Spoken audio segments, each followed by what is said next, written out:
ዓለም ውዳቂ ምናምንት የሆነው ስለ ፍቅር ሲሉ ክብራቸውን ትተው እግዚአብሔር ይማረን እግዚአብሔር ይማረን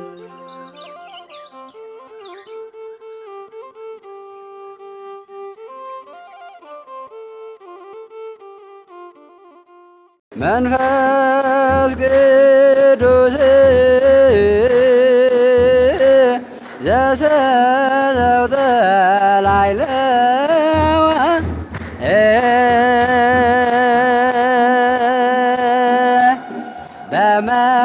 በመንፈስ ቅዱስ ግልው በነገረ ሁሉ ከምርቃት በኋላ የተመረጠ ቦታ የተመረጠ ክፍያን አጠብቁ በወገንና ዘመድ ድጋፍ በሙስና ስራ መያዝን ተጸየፉ ረሃብና ጥም ቢኖር እንኳን የራሳችሁን ጊዜ ሳይሆን የእግዚአብሔርን ጊዜ በእምነትና በትዕግስት እንዲሁም በልዩ ጽናት ጠብቁ አገልግሎቱ ሲጀመር እንደ ዓለማዊ ስራ ባለማሰብ ሩቅ በሄድ ብዙ በሰራ በርካታ ምዕመናንን በሰብክ ትልቅ ስጋዊ ጥቅም አገኛለሁ ብሎ ማገልገል እንዳይኖር መጠንቀቅ ሰውን ሳይሆን እግዚአብሔርን ለማስደሰት መስራት ያስፈልጋል ይህ መልእክት ሰኔ 1 2017 ዓ.ም የደብረ ሊባኖስ አቡነ ተክለ ሃይማኖት አንድነት ገዳም የመጽሐፍት ትርጓሜ ትምህርት ቤቱ ደቀ መዛሙርቱን ባስመረቀበት ዕለት የተላለፈ ነው ትምህርት ቤቱ በጣም በስሙ በጣም ከፍተኛ ዝና ያለው ነው በተግባርም እንደዛው ነው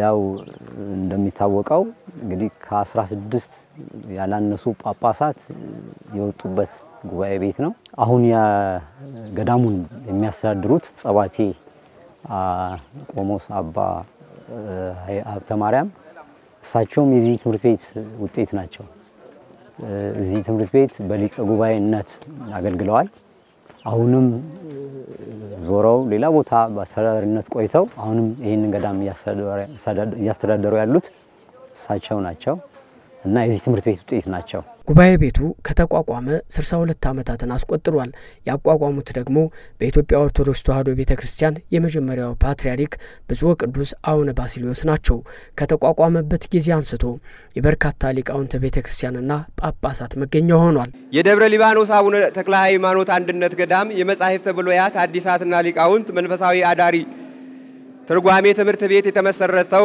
በ1955 ዓ.ም ሲሆን ያቋቋሙትም የመጀመሪያው የኢትዮጵያ ፓትርያርክ ብፁዕ ወቅዱስ አቡነ ባስልዮስ ናቸው ቅዱስነታቸውም ከማይረገ ድቁና እስከ ቅስና ያለውን በዚህ በታላቁ ገዳም ተምረው የተቀበሉ ሲሆን ይህንን ትምህርት ቤት ለማቋቋም ያነሳሳቸው ምክንያት በገዳሙ ውስጥ ወይንም አሁን ትርጓሜ ቤቱ ባለበት ቦታ ላይ የኔታ ገብረ ኢየሱስ የሚባሉ ታላቅ የቅኔ መምህር ነበሩበት ቅዱስነታቸውን ከነዚህ መምህር ቅኔን ተምረዋል ሲማሩም መልካም ሰብና ትውት ህሊና ያላቸው ስለነበር መምህራቸው የኔታ ገብረ ኢየሱስ መንፈስ ቅዱስ ገልጾላቸውና ትውት ህሊናቸውን ተመልክተው ልጄ ወደፊት ጵጵስና ትሾማለህ ብለው ትንቢት ተናግረውላቸው ነበር ቅዱስነታቸውም ይህንን ትንቢት በሱባኤ ተረድተው ጊዜው እስኪደርስ ድረስ ወደ ገዳሙ ተመልሰው በመንበረ ተክለ ሃይማኖት ተቀምጠው ገዳሙን በእጨጌነት ያስተዳደሩና በአቡነ ቄርሎስ ግብጻዊ አቡነ ቀሲስ ወይንም የጳጳሱ ተወካይ ሆነው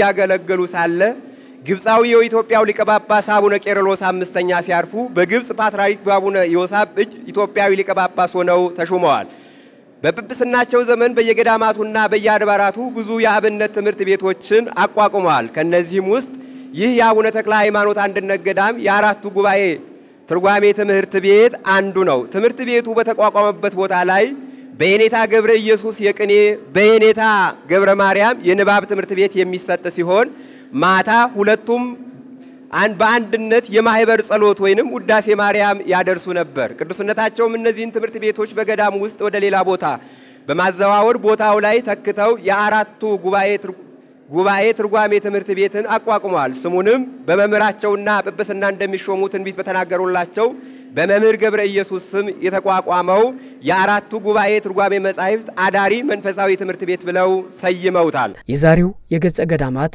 ወአብነት መርሃ ግብራችን ጉባኤ ቤቱ በብሉይ ኪዳን በሐዲስ ኪዳንና በሊቃውንት ያስተማራቸውን ደቀ መዛሙርት የምርቃት መርሃ ግብር የተመለከተ ይሆናል እስከ መርሃ ግብራችን ፍጻሜ ድረስ አብራችሁን ቆዩ ተድይ ወላዲተነ ቤተ ክርስቲያን ወሊዶተኪ ሊቃውንተ ጥበብ ደቂቀ በዛ አልብኪ ሙስና ወልደኪ እስመ ትገድፊ በዘዴ ማስፍና በለዋክ በዛሬው ዕለት ከብሉያት 8 ከሐዲሳት 18 እና ቀድሞ የብሉያት ትርጓሜን ትምህርት በዚሁ ገዳም ተምረውና ወደ ጎንደር በመጓዝ የሐዲሳትና ሊቃውንት እንዲሁም የመነኮሳት መጻሕፍትን ተምረው ዳግም ወደ ቦታው በመለሱት በመምህር አባ ዮናስ ተክለ ማርያም ጉባኤው ተከፍቶ ትምህርቱ በመጀመሩ ለመጀመሪያ ጊዜ በሊቃውንት ክፍል የሚሰጠውን ትምህርት ያጠናቀቁ 23 ደቀ መዛሙርትን በጥልቅሉ 46 ደቀ መዛሙርትን በመምህርነት ማዕረግ አስመርቋል እያስመረቀም ይገኛል።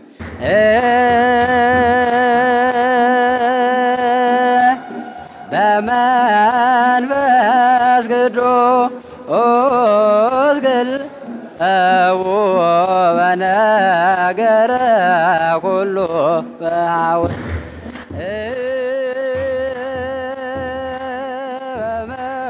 በመንፈስ ቅዱስ ነበቡ በነገረ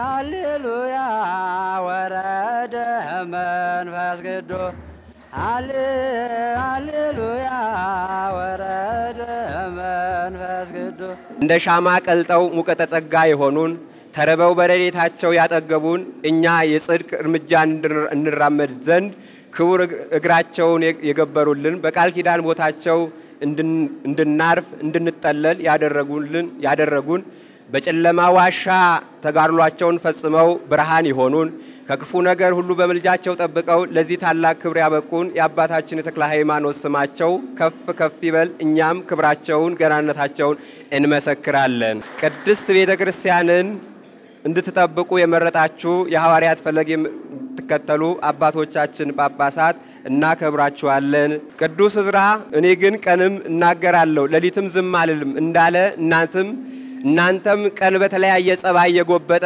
ልቦናችንን በቅብ ምክራችሁ አለዝባችሁ ሌሊት በጸሎትና መጻሕፍትን በመመልከት እያደራችሁ የሕይወት ቃልን በልቦናችን ማሳ እየዘራችሁ እናትም አባትም ሆናችሁ ያሳደጋችሁን ከንባብ ቤት እስከ ትርጓሜ ቤት ያላችሁ መምህራን እናከብራችኋለን፣ እንወዳችኋለን፣ እናመሰግናችኋለን። ምንም ሳይኖራችሁ ከዕለት ጉርሳችሁ ቆርሳችሁ መግባችሁ ከምትለብሱት ቀዳችሁ አልብሳችሁ በጸሎታችሁ በምክራችሁ ኮትኩቷችሁ ያሳደጋችሁን አበው መነኮሳት እናቶች መነኮሳያት እናከብራችኋለን፣ እንወዳችኋለን።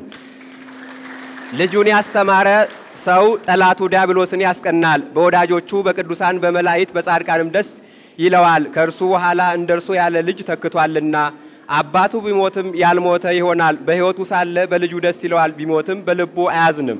ያለውን ቃል ተረድታችሁ ወልዳችሁ አሳድጋችሁ የልጅ ፍቅር ሳያገብራችሁ ጉልበታችን ሳያጓጓችሁ ወደ ቤተ ጉባኤ ልካችሁ የወላጅነት ፍቅር አስገድዷችሁ ስንቅ ቋጥራችሁ ተሸክማችሁ የሚያስፈልገንን ሁሉ አማልቷችሁ ስጋዊን ያይደለ መንፈሳዊ ትምህርትን እንድንማር ያደረጋችሁን አባቶቻችን እናቶቻችን ምክራችሁ ፍቅራችሁ ያልተለየን እህቶቻችን ወንድሞቻችን እናመሰግናችኋለን፣ እናከብራችኋለን። ለመላው ዓለም ሁሉ የሰላምና የመማፀኛ ቅድስት መካን ደብረ ሊባኖስ ሆይ በጻድቁ አባታችን ቃል ኪዳን ጸጋና ረድኤት የተረፈረፍሽ በመንፈስ ቅዱስ ክልል ሆነሽ በዓለት አጥር ተከበሽ ልጆችሽን እንደ ዶሮ እቅፍ አድርገሽ በበረከት ክንፍሽ ጋርደሽ በአካልና በመንፈሳዊ ዕውቀት አሳድገሽ ለዚህ ታላቅ ክብር አብቅተሽናልና አምላከ ቅዱሳን ጥፋትሽን አያሳየን። እናመሰግንሻለን፣ ክብርሽን እንመሰክራለን። እኛም ምንም እንኳን ዛሬ ብንመረቅም የአንድ ሰው መማሪያ ጊዜው አንድ የተወሰነ ዕድሜ ወይንም ከሆነ ደረጃ ሲደርስ የሚያበቃ አይደለም። የሚቀበል አይምሮ የሚያስተምረው መምህር የሚማርበት ስፍራና ሰርከብስ ከተገኘ ሁሌም መንፈሳዊ ትምህርትን መማር ውዳሴ ከንቱ የሌለበት ለታላቅ ክብርና ሰማያዊ የሚያበቃ ጸጋ ነው። ወደፊት ቸሩ አምላክ በሚሰጠን ዕድሜያችን ከመምህራን ከመጻሕፍት ሳንርቅ ልማድን ትልቅ መምህር ነውና እንድንማር የተሰጠንንም አደራ እንድንወጣ ሁላችሁም በጸሎታችሁ ታስቡን ዘንድ በእግዚአብሔር ስም እንጠይቃለን። ሃሌሉያ ወረደ መንፈስ ቅዱስ ሃሌሉያ ወረደ መንፈስ ቅዱስ ላይለ ሐዋርያት ከመዘሳ ላይለ ሐዋርያት ከመዘሳ ለመምህራን ትልቁ ሀብት ትልቁ ስጦታ ትልቁ ገንዘብ ሀብታቸው ደቀ መዛሙርት ተምረው ለምረቃ ሲበቁ ነው ማለት ነው። ስለዚህ መምህራን በእውነት እንደዚህ የመሳሰሉ ደቀ መዛሙርት ለቤተ ክርስቲያን አስተምራችሁ አብቅታችሁ ስላደረሳችሁ ደስ ይላችሁ ይገባል ብላችሁ እግዚአብሔርን አመስግኑላችሁ። እንደውም የዛሬ ደቀ መዛሙርት ተመራቂዎች መከራውን ሳትሰቀቁ ራቡን ችግሩን ሁሉ አልፋችሁ ለዚህች ለምርቃት ስላደረሳችሁ እግዚአብሔርን አመስግኑት። እንግዲህ ስንመለከት ማስተማር ላይ መማር ላይ ብዙ መከራዎች አሉ፣ ብዙ ፈተናዎች አሉ። ፈተናውን ሁሉ አልፈው ነው ደቀ መዛሙርት ለዚህ የበቁት። እንዲሁ አልጋ ባልጋ አይደለም። ጉባኤ ቤት መማር፣ ጉባኤ ቤት መመላለስ፣ ጉባኤ ቤት መኖር ራሱ ትልቁ አስተዋጽኦ አለው፣ ትልቅ ዋጋ አለው፣ ትልቅ ውጣ ውረድ አለው ማለት ነው። እነዚህ ደቀ መዛሙርት ያን ሁሉ ውጣ ውረድ፣ ያን ሁሉ መከራ፣ ያን ሁሉ ችግር አልፈው ለዛሬ ለምርቃታቸው ዕለት በቅተዋል። በእውነት ደስ የሚል ነው። ደብረ ሊባኖስ ገዳም እነዚህ ሁሉ ደቀ መዛሙርት አስመራቂው እናት አባቱ ማን ነው? መነኮሳቱ ናቸው። ታላቁ ገዳማችን ደብረ ሊባኖስ ያው ደቀ መዛሙርት ጾም አያድርም ማረፍ ንፍሮ አለ። አመት ባል ሳይቀር አመት ባል መቁንስ ይቆነል ለተማሪም ይቆናል መቁንም ማለት ነው። ያ ግን በቂ አይደለም። ከዛ ባሻገር አባቶቻችን እናቶቻችን ድርጓቸውን አከፍለው ነው የሚያስተምሩት። እናት አባቶቻችን ረድተውን እናት አባቶቻችን ስንቅ ቋጥረው እናት አባቶቻችን ካረሱት ካመረቱት አምርተው ስንቅ ቋጥረው አይደለም እዚህ ድረስ ሁላችንም ይሄ ሁሉ ደቀ መዛሙርት አስመራቂ ማን ነው? ባለቤቱ መነኮሳቱ ናቸው ማለት ነው። በማገልገል ሁለት ኩርማን ቢኖራቸው አንዷ ኩርማን ነው ለቤቱ ለባለቤት የምትሆነው። አንዱ ኩርማን ከንፍረው ጋር ግን የተማሪ ነው። ሁለት ሶስት ተማሪ ያስተምራል አንድ መነኩሴ በማቀው ደረጃ ማለት ነው። በቤቱ ላይ ሁሉ እናቶች እንደዚሁ ይሄ ሁሉ እናንተ አስተዋጽኦ ነውና በእውነት አባቶቻችን እናቶቻችን ልጆቻችሁ ተምረው ለዚህ ሲበቁ ደስ ይላችሁ ይገባልና በእውነት እንኳን ደስ አላችሁ። ምዕራፍ 10 ወሰለስቱ እመኒ አይመርኩ ነገረ ኩሉ ሰብ ወነገረ ኩሉ መላእክት ወተፋቅሮ አልበየ ኮንኩ ከመድምጸ ብርት ዘይነቁ ወከመከበሮ ዘይዘበጥ ወመኒ ተነበይኩ ዋይመርኩ ኩሎ ዘህቡ ወኩሎ ጥበበ ወመኒ ብየ ኩሉ ሃይማኖት እስከ አፈልስ አድባረ ወተፋቅሮ አልበየ ከንቶ ኮንኩ እመሂ ወሃብኩ ለምጽዋት ኩሎ ንዋየ ዋዲ ስጋየኒ ለውየተ እሳት ወተፋቅሮ አልበየ አልቦ ዘረባይኩ ተፋቅሮ ያስተኤግስ ተፋቅሮ ያስተምህር ተፋቅሮ እያስተቃን ተፋቅሮ እያስተሐፍር ወያስተኤብ ልበ ወያሐስስ ተርላ ለባሄቲቱ እያስተማእ ወያሄሊ ኩየ ወያስተፌስ በግፍ ወያስተፌስ በጽድቅ ትርጓሜ ትምህርት ቤት እኛም ነበርንበት። ብዙ ውጣ ወረዶች አሉ፣ ብዙ መከራዎች አሉ። በእውነት የሊቁ ጉባኤ ቅድም እንደተገለጸው ጉባኤ ቤቱ ከ60 ዓመት በላይ ተመልካች አጥቶት ቤቱ እየፈረሰ እየወደቀ ነው የሚገኘው። ዛሬ ግን ከዛም ባሻገር የሊቁ ጉባኤ ደግሞ ተቋርጦ ወደ 30 ዓመት ተቋርጦ የነበረ ጉባኤ እኛ ከግለሰብ ባጀቱ ተፈላልጎ በመላእክት አሚን መምህር ለማ በኩል በጀቱ ተፈልጎ ከሌላ ሀገር በጀቱ ያቺ በጀት ተቋቁማ ዛሬ ጠቅላይ ቤተ ክህነት በጀት በጅቶለት ለፍሬ በቅቷል። ይሄ ደስ ይለን ይገባል። በእውነት የሊቃውንቱ ክፍል በተለይ ከ1969 ዓመተ ምህረት ጀምሮ ለረጅም ሰዓት ተቋርጦ ቆይቷል። አሁን ደግሞ በአዲስ መልክ በ2014 ዓመተ ምህረት ለአራት ዓመታት ማለት ነው 2014ን ጨምሮ ለአራት ዓመታት ያው ከጎንደር አንድ ሊቅ መተው የአራቱ ጉባኤያት መምህር መተው በአዲስ መልኩ ተከፍቶ ለመጀመሪያ ጊዜ ነው እዚህ የሚመረቀው ማለት ከ40 ዓመት በኋላ በመጻሕፍት አዲሳት ላይ ያሉ ጥያቄዎች ሙሉ በሙሉ መልስ የሚያገኙት በመጻሕፍት ሊቃውንት ነው። በተለይ እኔ አሁን የአዲስ ኪዳን መምህር ነበር ነኝ። ከዛ በመቀጠል ይህንን ሳየው በእውነት መጽሔት መብራት ፋና ነው የሆነልኝ። እጅግ ነው ደስ ያለኝ። ሊቃውንቱ እዚህ ደብረ ሊባኖስ ያሉ አባቶች ጠቅላላ እንዴት ደብረ ሊባኖስን ያህል ገዳም ሊቃውንትና መነኮሳት እንዴት ብሉያትና ሐዲሳት ብቻ ይሰጣል እያሉ ብዙ አባቶች ጥያቄ ያነሱ ነበር። ተምሮ መገኘት ነው የሚያስፈልገው፣ በቅቶ መገኘት ነው የሚያስፈልገው። በእውነት ለዚህ ለሊቁ ጉባኤ መከፈት ብዙ አስተዋጽኦ ያደረጉ መምህራን አሉ። ስንት ዓመት ተዘግቶ የኖረውን እነ ሊቀ ሊቃውንት እዝራ ሳይቀር በስልክ ተደዋውለን እኔታ መምህር አባ ዮናስንም እዚሁ ለምነን ይዘናቸው ነው በዚሁ ያስቀርናቸው ማርከንና በእውነት ይሄን ላደረገ ለእግዚአብሔር ክብር ምስጋና ይግባው። አንደኛ ቆሮንቶስ ምዕራፍ 13 በሰዎችና በመላእክት ልሳን ብናገር ፍቅር ግን ከሌለኝ እንደሚጮህ ናስ ወይም እንደሚንሻሻ ጸናጽል ሆኛለሁ። ትንቢትም ቢኖረኝ ምስጢርንም ሁሉና ዕውቀትን ሁሉ ባውቅ ተራሮችን እስካፈልስ ድረስ እምነት ቢኖረኝ ፍቅር ግን ከሌለኝ ከንቱ ነኝ።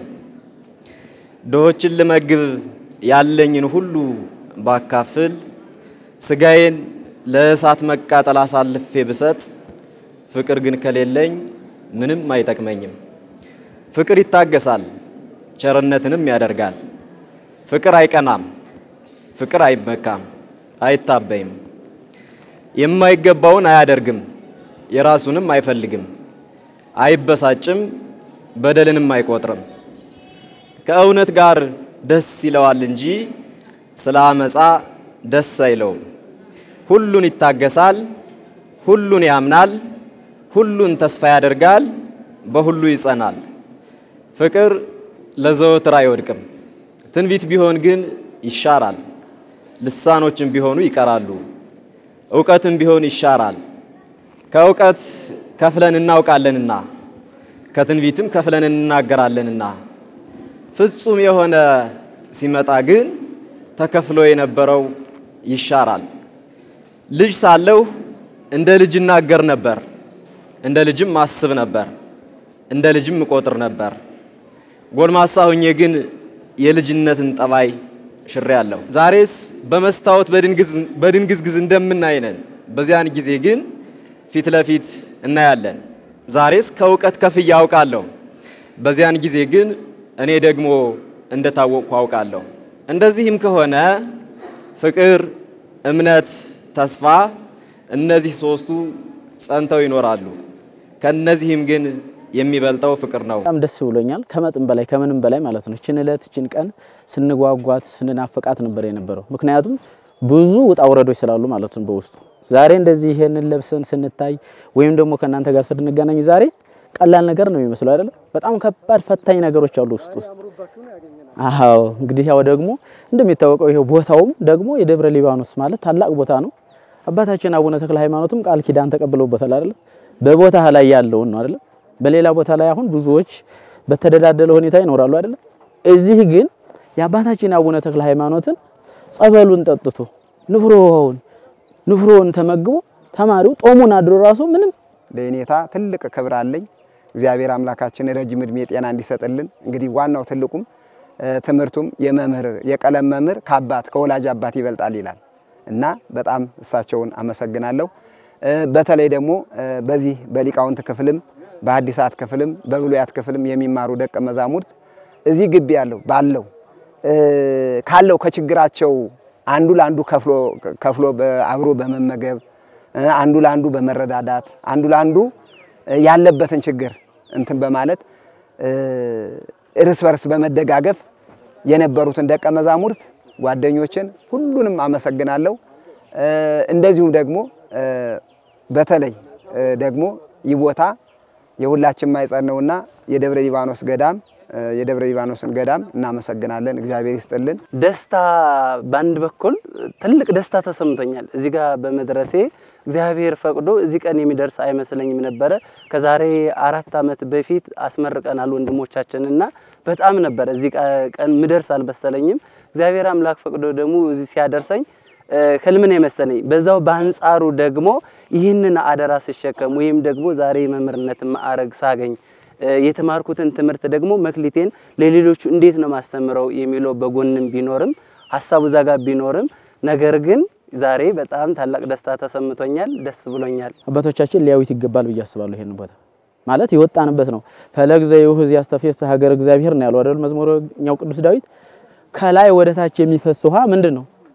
ምድር ኢየሩሳሌምን ያረካታል ደስ ያሰኛታል ብሎ እንደተናገረ ፈለግ ነው ደብረ ሊባኖስ ማለት ነው። ስለዚህ ይሄን ቦታ እንደ አይን ብሌን ልናየው ይገባል ብዬ ነው የማስበው። ምክንያቱም ብዙ መምህራን ብዙ ሊቃውንት የወጡበት ቦታ ነው ይሄ ቦታ። የረድኤት የክብር የጸጋ ቦታ ነው እና ስለዚህ ምንድነው የቤት ችግር አለ፣ የቀለብ ችግር አለ፣ የመጻሕፍት ሁሉ ሳይቀር ማለት ነው።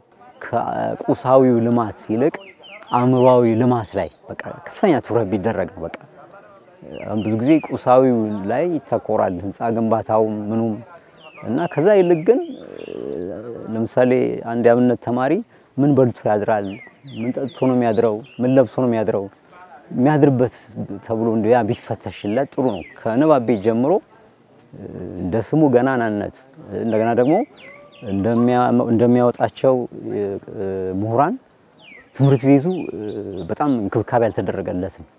በጠቅላላው ይህ አንጋፋና ስመጥር ትምህርት ቤት ለቤተ ክርስቲያንና ለሀገር ብዙ ሊቃውንትና ዕውቀትን ያበረከተ ቢሆንም በብፁዕ ወቅዱስ አቡነ ባስልዮስ ከተሰራበት ጊዜ ጀምሮ እስከ ዛሬ ድረስ ለ62 ዓመታት ያህል ምንም እድሳት ባለማግኘቱ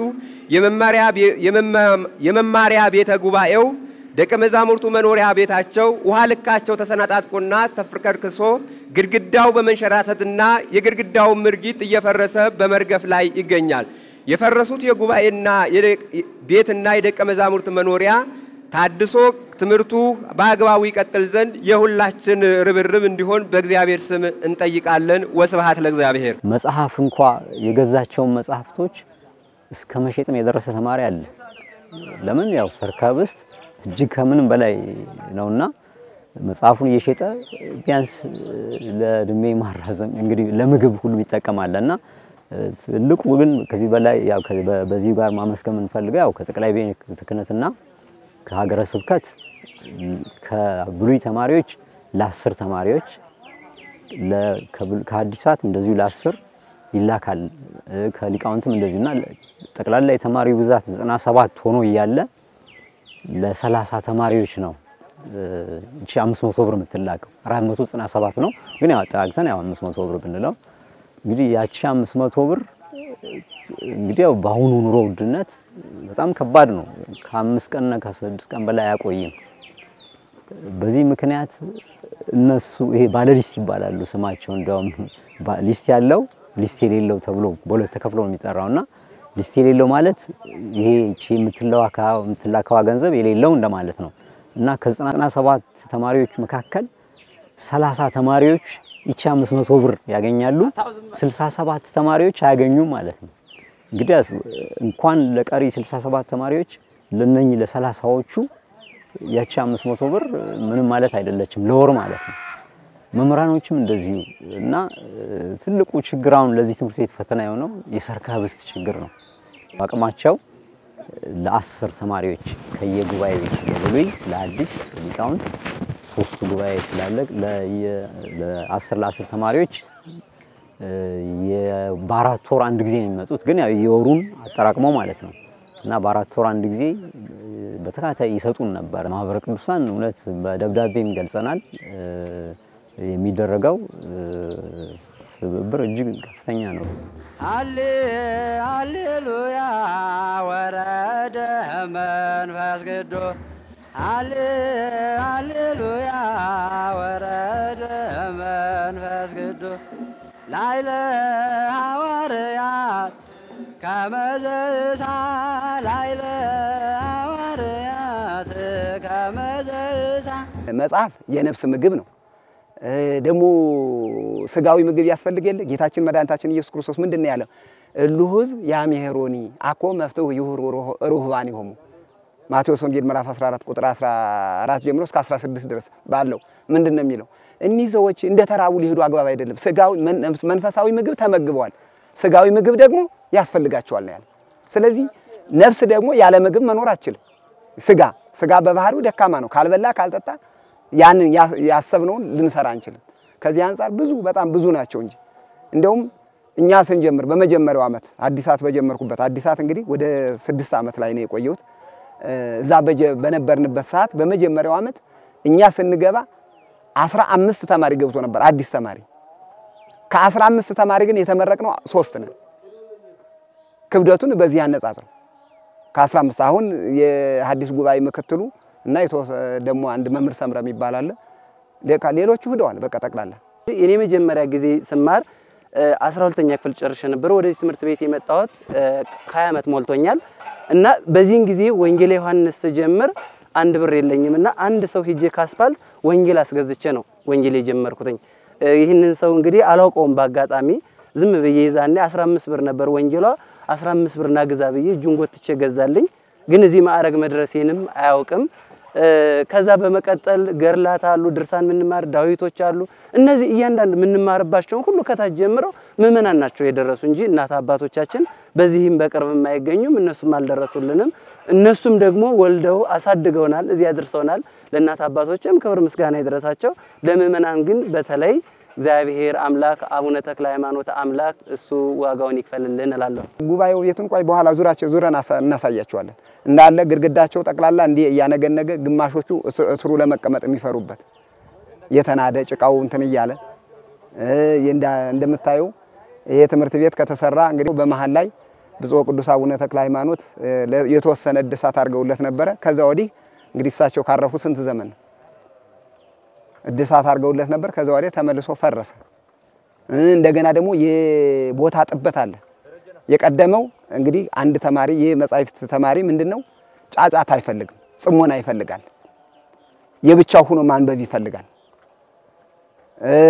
3-4 ተማሪ ከሆነ አንዱ የሆነ ነገር ሲመለከት አንዱ የሆነ ወረቀት ሲገልጽ ምን ይመጣል ህሊና መባከን ይመጣል ህሊና ሲባከን ይሄ አንጎጎ ሲመጣ ደግሞ መቅበዝበዝ ሲመጣ ምን ይሆናል ተማሪ ሁሉ የቀለም ይዘቱ እንዲቀንስበት ይሆናል አሁን ከዚህ አንፃር ከቦታ ጥበት አንፃር አሁን አንዷ ክፍል በጠባቧ ክፍል 4 ተማሪ ነው ያለው እንግዲህ የሚመለከታቸው አካል በተለይ እኛም እግዚአብሔር ከፈቀደ እግዚአብሔር ከወደደና እኛም የትኛው ዓለም ብንሄድ የምናሳስበው ይሄ ጉባኤ ቤት ተሰርቶ የትውልድ መቀረጫ ስለሆነ ትውልድ የሚያርግበት ሰው አይምሮ የሚገነባበት ስለሆነ ማለት ነው አይምሮ የሚገነባበትን ነገር ደግሞ ንጹህ ማድረግ ያስፈልጋል እንደምታየው ግቢው ለምለም ነው እርግጥ ሳር አለው መስክ አለው ደስ ይላል ግን ቤቱ ስገባ ደግሞ ደስ አይልም እዚህ ደብራውስ ግን ሁላችን ተሳስበን ተከባብረን ከነ የመጣው ሳንባባል ነው አብረን እንኖርና ስትወጡ ግን ብዙ መከራ ሊኖርባችሁ ይገባል እንግዲውም ዛሬ ቋንቋ የተገለጠበት እለት ለሐዋርያት ቋንቋ የተገለጠው እንዲያስተምሩ ቅድም በአራት አይነት ቋንቋ ስንሰማ እንደነበረ ማለት ነው ለሐዋርያትም የተገለጸው ነው በሚገባው ቋንቋ ሁሉ እንዲያስተምር በሚገባው ቋንቋ እንዲመክር በሚገባው ቋንቋ እንዲዘክር ነው የተሰጠውና ስለዚህ በዛሬው ዕለት በወጣችሁ ስታገለግሉ በቋንቋ ሳትከፋፈሉ ሳትለያዩ ቤተክርስቲያን አንደርጋችሁ ልታገለግሉ ይገባል ለዛሬ ያደረሰ አባቶቻችን አምላክ ስሙ የተመሰገነ ይሁን በድጋሚ እንኳን ለዚህ ያበቃችሁ እንኳን አደረሳችሁ